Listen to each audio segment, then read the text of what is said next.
passe à Lussas en Ardèche, qui est bien connu ici des amateurs de documentaires, puisque c'est un village qui est occupé par le cinéma documentaire depuis 30 ans et où s'est créé, c'est ça que j'ai filmé, une plateforme internet qui s'appelle Tank. Dans la série, il y a à voir à la fois des métiers absolument modernes et faire aussi de l'agriculture de manière moderne, c'est-à-dire que ce sont des gens qui décident, Jean-Marie Barbe, de ne pas partir de Lussas, par exemple l'agriculteur qui fait des fruits, Patrice Botéac, de revenir, voilà, et de faire là où ils ont envie de vivre ce qui leur plaît. Bon, je trouve que c'est un défi très intéressant, quoi. C'est donc un récit très, très long où les équilibres du récit se jouent de façon beaucoup plus longue.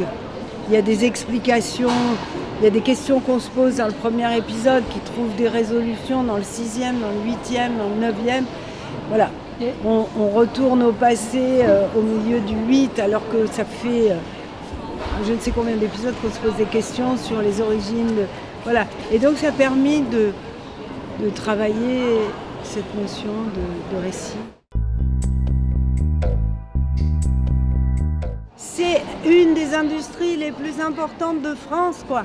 Alors si nous, les documentaristes, on ne peut pas filmer un endroit industriel fondamental dans l'économie française, juste parce que c'est le cinéma, parce que le cinéma, on ne peut le filmer que pour faire des films promotionnels sur les réalisateurs, sur les films, etc. Bon, d'accord, mais enfin c'est comme si on ne pouvait filmer les voitures qu'en faisant des publicités. Il faut à un moment qu'on considère que vous travaillez, que nous travaillons, que nous faisons partie de la France, que nous sommes des acteurs dans la vie sociale, qu'on a des désirs, des conflits, etc. Et que c'est ça qui est intéressant de raconter, quoi. Voilà.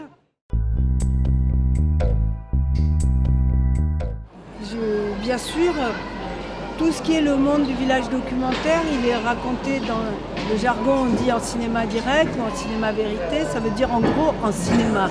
C'est-à-dire qu'on ne voit pas un intervieweur ou un journaliste, parce que le cinéma documentaire n'est pas du journalisme, qui vient et qui dit « alors comment ça va aujourd'hui, c'est quoi l'histoire ?» Non, on essaye de raconter comme si on voyait, comme si on assistait à l'histoire en train de s'écrire, quoi.